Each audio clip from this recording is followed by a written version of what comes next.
this is my debut song. So, first of all, I wanted to make my first mark with a very melodious song, obviously, because I connect to such songs more than any other form. So, वो एक पहला intention था, and then obviously Abhishek sir has come up with this kind of a song, and he actually told me ki we'll sit and we'll make a song for you which is tailor made and obviously such well written lyrics. So for me this was a wonderful experience. I did not even realize how smoothly the entire thing went on. So the song is it's a very melodious song. It's unlike what is a rap or a basic hip hop or whatever we kind of listen to right now all the time. So it's not like that. It's a romantic song. It's a song which has a lot of flair, innocence, romance. So for me that was special. So yeah, so Jaga Jaga is what I really cherish. Actually, when the song was recorded, I did not even know that this was going to be the final take. So I am actually very happy with this song because as my first song, it was an experience to remember, and I got to learn a lot about voice culture and how you should approach a song. So for me, this song is obviously very special, and I would want people to listen to it, to give me their reviews, their feedback, because that is important for me at this point. So yeah, I'm really looking forward. देखिए, अविनाश से तो रिश्ता मेरा थोड़ा पुराना है. Film के music करने के अलावा मैं हमेशा कोशिश करता हूँ कि हर महीने कम से कम एक ऐसा गाना करूँ जो नॉन फिल्म श्रेणी में आए. और इसी दिशा में about 2 years back I did a song called ऐ जहाँ आसमां with the voices of Sonu Nigam and Shreya Ghoshal. And as luck would have been, इतने बड़े बड़े गाने थे उस साल अलग अलग म्यूज़िक कंपनीज़ की. इसके बावजूद जो है मेरे गाने को मिर्ची म्यूज़िक अवार्ड मिला as the best song of the year. तो जैसे गुलजार साहब जो मेरे मेंटर हैं, गुलजार साहब is the man who bought me to Bombay again through a non film album called Udaas Paani and रात चांदौर में. तो ये बैक टू बैक हमने 2 एल्बम्स किए थे. That made my space in Bollywood for the first time in that manner. तो गुलजार साहब के साथ हाल ही में मैंने 7 गाने और किए non film. Then this Shreya Ghoshal, this Shaan, there is Sonu Nigam, there is a lot of other new talent जिसके साथ मैं काम कर रहा हूँ. पर इसकी आवाज़ की ये अच्छी बात है कि मीठी होने के बावजूद ये किसी दूसरे आवाज़ की परछाई में नहीं आती है. It's an individual voice, it's an independent voice. So when you hear the voice, you know कि there is something fresh, कुछ नया है, नई आवाज़ है. तो ये दोनों चीज़ें ध्यान में रखते हुए मैंने ये गाना बनाया, जागा जागा. जागा जागा सपना is a melodious song but it's also a very modern song. तो इसकी जो ग्रूव्स है और अरेंजमेंट्स हैं वो इस तरह के हैं कि आज की पीढ़ी और आज के युवा को अच्छा लगना चाहिए. और जो लिरिक्स अविनाश साहब ने लिखा है वो हल्के फुल्के हैं, आसानी से ज़ुबान पे चढ़ने वाले हैं, लेकिन इसके बावजूद भी हल्के नहीं है. कोई ऐसा नहीं बोलेगा कि क्या लिख दिया. लिरिक्स में एक पोइट्री है, उसकी एक नज़ाकत है. So keeping the poetry alive and yet making it simple, that I think is a challenge of making a good song. Because lyrics और poetry में एक फ़र्क ये होता है कि poetry में आप कुछ भी लिख सकते हो, पर lyrics में आपको वही शब्दों का चयन करना चाहिए जो धुन के साथ अच्छा लगे, बार बार गुनगुनाने का मन करे. बहुत खुश हूँ. मुझे लगता है कि एक जब शायर या एक लिरिसिस्ट किसी गाने को लिखता है तो वो उसको कहीं ना कहीं अपने जहन में उसकी शक्ल देखने लगता है. और कोई गाना जब उस शक्ल के बहुत करीब होता है तो आपको लगता है कि जो आप चाहते थे, जिस तरीके से आप उसका चेहरा चाहते थे, चेहरा वैसा ही बना हुआ है. तो जब ये फाइनल प्रोडक्ट मेरे पास ऑडियो का आया तो ही मुझे लगा कि बहुत कमाल का गाया गया. और जब फाइनल मैंने इसका वीडियो देखा तो मुझे लगा कि कुछ ऐसा ही शायद मैं इमेजिन कर रहा था इस गाने की. इसकी शक्ल, इसका चेहरा जो होगा वो कुछ ऐसा ही होना चाहिए. और आर्या एक बहुत यंग सिंगर होने के बावजूद भी एक गाने में अगर आप देखें तो उसमें एक गाने में एक मेच्योरिटी भी है जहाँ वो बहुत फ्रेश है. गाने का जो अप्रोच है वो बहुत फ्रेश है, उसका कंपोजिशन अभिषेक ने जैसा किया वो बहुत फ्रेश है, बट उसमें कहीं सोच में गहराई भी है. जागा जागा सपना किस कदर है रानाइयाँ. तो मोहब्बत के जो अलग अलग एस्पेक्ट हैं उसको हमने लिखने की कोशिश की और उसको बहुत खूबसूरती से जो है अभिषेक ने उसको कंपोज किया. और आर्या ने भी जो गाने का जो मिजाज होता है उस मिजाज को समझा और फिर गाया। और ये एक अच्छी बात है क्योंकि आजकल के जो यंग सिंगर हैं कई बार वो बहुत गहराई से किसी जो शब्द जो होती है या शब्द के पीछे का जो पस मंज़र होता है, उसका जो बैकग्राउंड होता है, वो उसको उतनी अच्छी तरीके से नहीं समझते।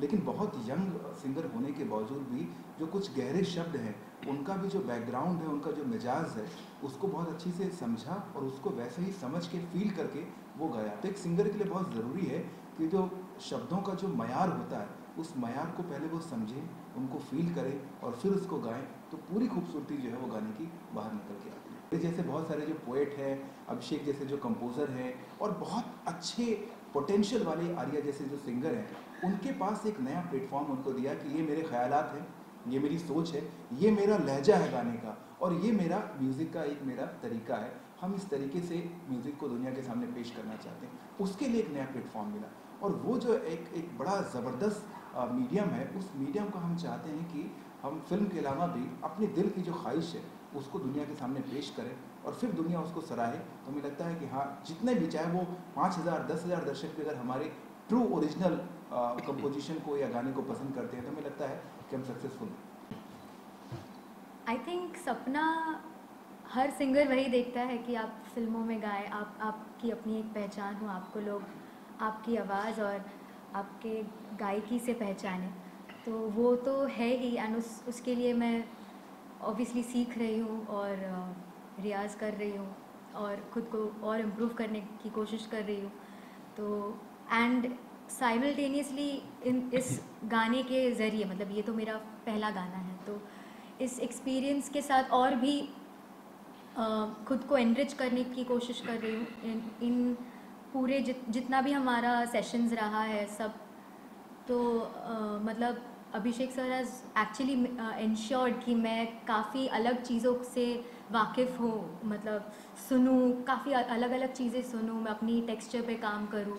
तो ये सारी चीज़ें मुझे और आगे काम आएंगी। एंड मैं There's one more thing I wanted to tell about Arya कि एक बहुत साहस वाली बात यह है कि she came to me wanting to do an original song। ऐसे बहुत से सिंगर्स हमारे पास रोज आती हैं जो कवर्स करना चाहती है, कि जैसे कि मान लीजिए किसी भी बड़े हीरो का कोई गाना हिट हुआ, सलमान खान का कोई गाना हिट हुआ, तो उसका कवर बना के उसमें हैशटैग सलमान खान, हैशटैग कटरीना कैफ लगा के गाना अपलोड कर दिया अपने यूट्यूब में। तो होता क्या है कि उससे आपको इनिशियल बर्स्ट मिल जाता है, क्योंकि जो सर्च वर्ड्स है, अगर आपने सर्च वर्ड में सलमान खान डाला तो कोई भी आदमी अगर सर्च वर्ड में वो देख रहा है तो उसके साथ वो गाना भी आ जाएगा, आपका गाना।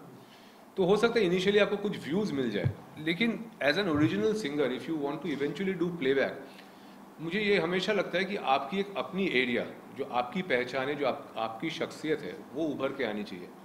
आपने अगर शुरुआत ही किया किसी और को कॉपी करके एक मुकाम बनाने में, तो फिर उस स्पेस से हट के प्लेबैक में घुसना बड़ा मुश्किल हो जाता है, क्योंकि फिर लोग आपको, अच्छा वो तो उसके जैसा गाती है, वो तो कवर गाती है।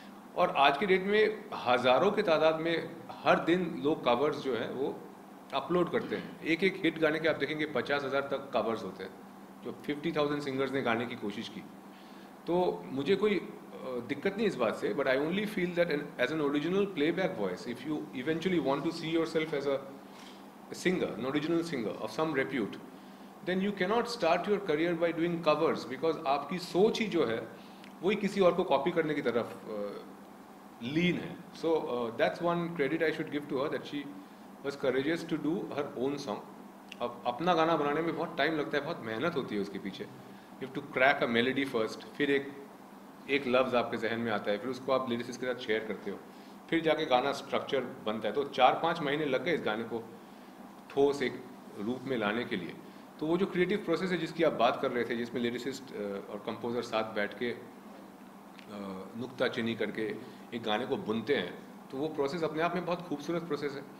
उस प्रोसेस को आजकल मैं फिल्मों में मिस करता हूँ। व्हेन आई डिड पान Singh Tomar, when I did Sahib बीवी और gangster and a lot of other films, शागिर्द, आई एम कलाम, मैं बैठा हूँ बाकायदा तिग्मांशु के साथ, बाकायदा अनीस भाई के साथ, सबके साथ बैठ के मैंने गाने बनाए।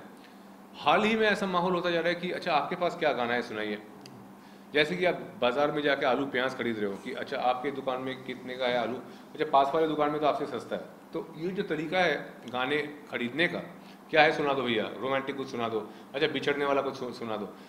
तो ये तरीका सिर्फ डिसरिस्पेक्टफुल ही नहीं है, मुझे लगता है ये नॉन क्रिएटिव तरीका है। एक गाने को आप उस स्तर पे नहीं ला सकते कि जैसे कि आप भिंडी और आलू खरीद रहे हो ना, तो गाने की एक रेस्पेक्ट है। It's a creative product, it's also a living product.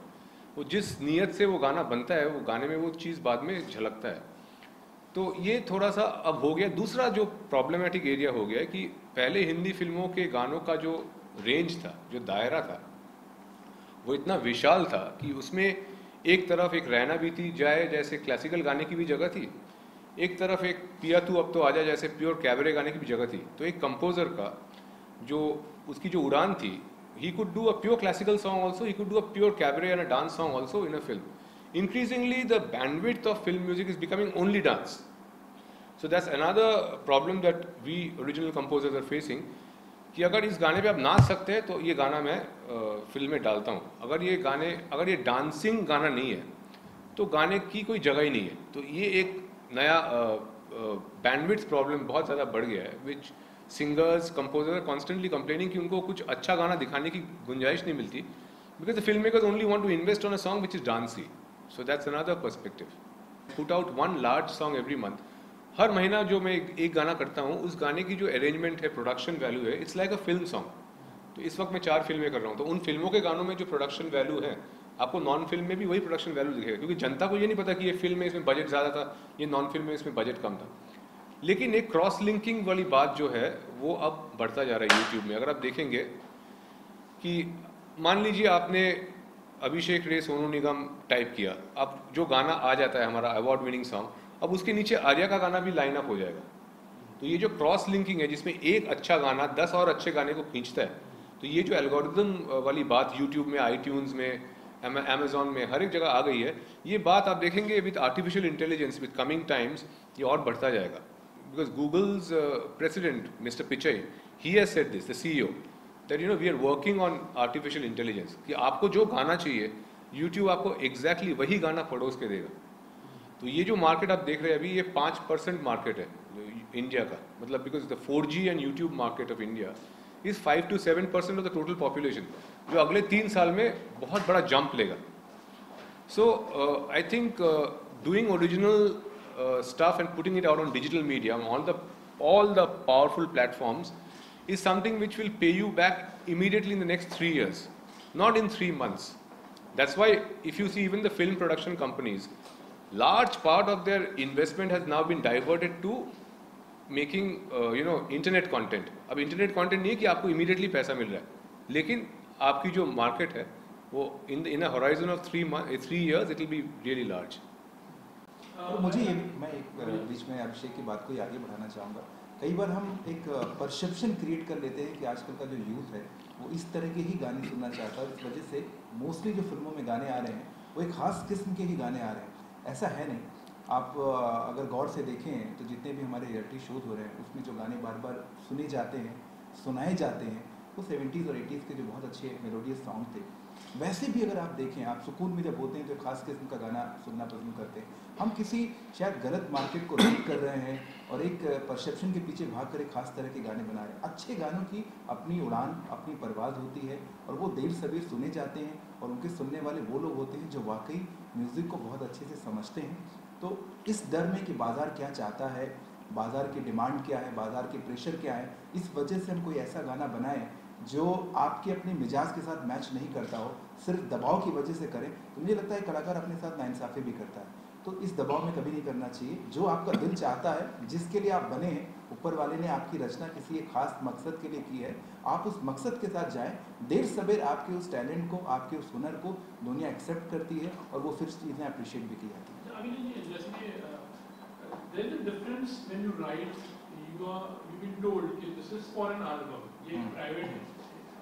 और ये एक फिल्म के लिए, तो उसमें सोच के जो सोच होती है आपकी लिखते वक्त, does it differ actually? कुछ हद तक, जैसे अगर आप फिल्म के लिए लिख रहे हैं तो आपके पास सर्टेन बाउंडेशन होती है, क्योंकि आपको एक सिचुएशन बताई जाती है। सिचुएशन में भी वो किसी एक खास अगर एक्टर के ऊपर पिक्चराइज किया जाने वाला गाना है तो उसका जो किरदार है वो किस किस्म का किरदार है। आपने किसी टपोरी किस्म के किरदार के लिए बड़े सोफिस्टिकेटेड लफ्ज़, लखनवी शब्द इस्तेमाल करते हुए कोई गाना लिखा तो ऑब्वियसली वो मैच नहीं करेगा।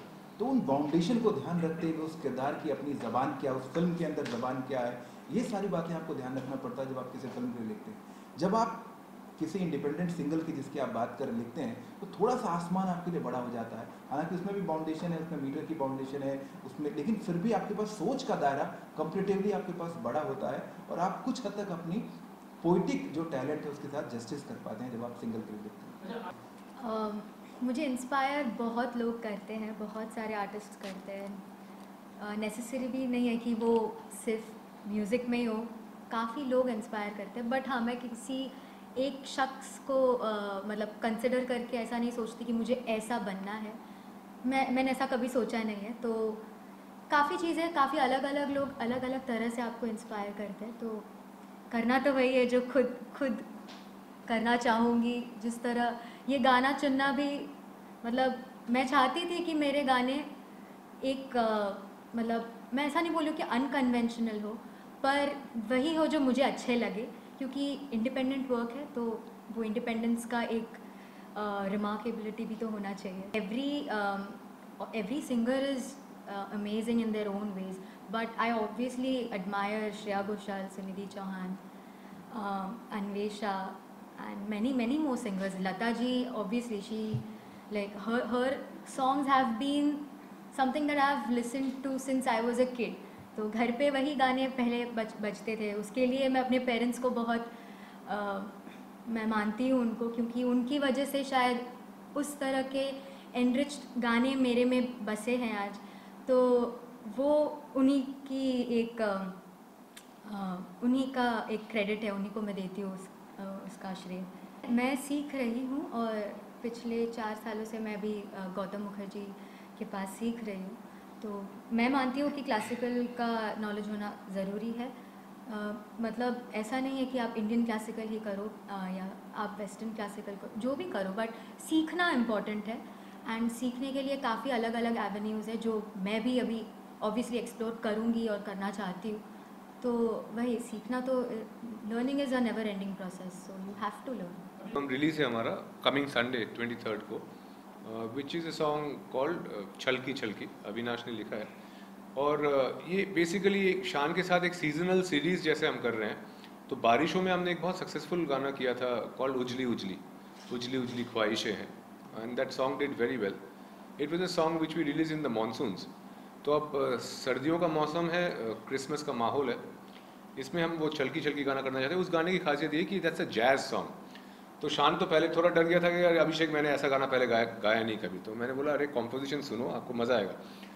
सो शान is a very big fan of a singer called Stevie wonder, जिनका गाना मैं भी बहुत सुनता हूँ। तो is a jazz pop kind of singer. तो छलकी छलकी में मैंने जो कॉम्पोजिशंस किए हैं और कैनवसेस क्रिएट किए हैं with saxophone, with jazz, a lot of brass instruments, वो आपको लगेगा नहीं कि जैसे कि वो हिंदी गाना है। उसकी total canvas is like a Christmas canvas of a jazz song. And when he sang it, then he really loved the song. He said, "Ki Abhishek, this is amongst my top few songs, and we must do a live presentation of the song for the media." So on Sunday, what we've planned is I've called some live musicians, and I'm going to be on the piano, and Shan will sing it live for the media and the press, so that एक अलग अनुभव होगा, एक नया experience होगा। छलकी छलकी गाने के बारे में बता रहा था, उसका जो लाइन्स है, छलकी छलकी आंखों में इनकार जो होता है, तो मानो या ना मानो वो प्यार होता है। ज़िंदगी में भी कई बार हम लोग देखते हैं कि हम किसी को मना कर देते हैं और माना जाता है कि ना कर दिया इसका मतलब ना है। बट अगर भरी आंखों से आप किसी को मना कर रहे हैं तो हकीकत में उसकी कहानी कुछ और होती है, उसका पस मंज़र कुछ और होता है, और सामने वाला जो मना कर रहा है उसका इरादा भी कुछ और होता है, आपको दिखता कुछ और है। इस भावना को लेकर एक बड़ा सॉफ्ट रोमांटिक सा गाना लिखा गया था और इस गाने को वेस्टर्न टच दिया गया। तो ये जो फ्यूजन हुआ है, ये जो मतलब दो अलग अलग धाराओं को हमने एक में जो है वो मिलाकर जो मतलब Musically it's purely jazz, lyrically it's beautiful poetry, और शान ने बहुत डूब के बहुत मिजाज के साथ इस गाने को गाया है, निभाया है।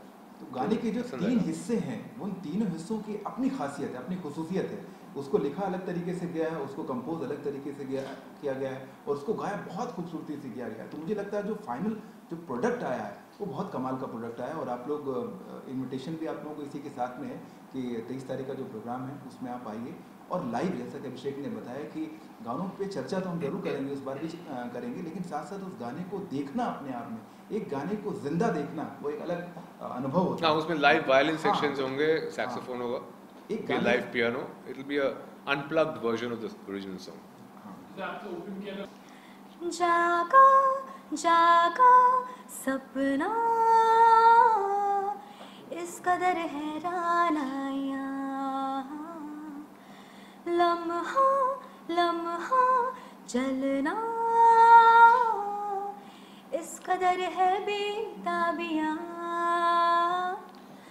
दरमिया दरमिया तेरे दरमिया दरमिया मेरे दरमिया दरमिया बड़े ये गुस्ताखियाँ, जागा जागा सपना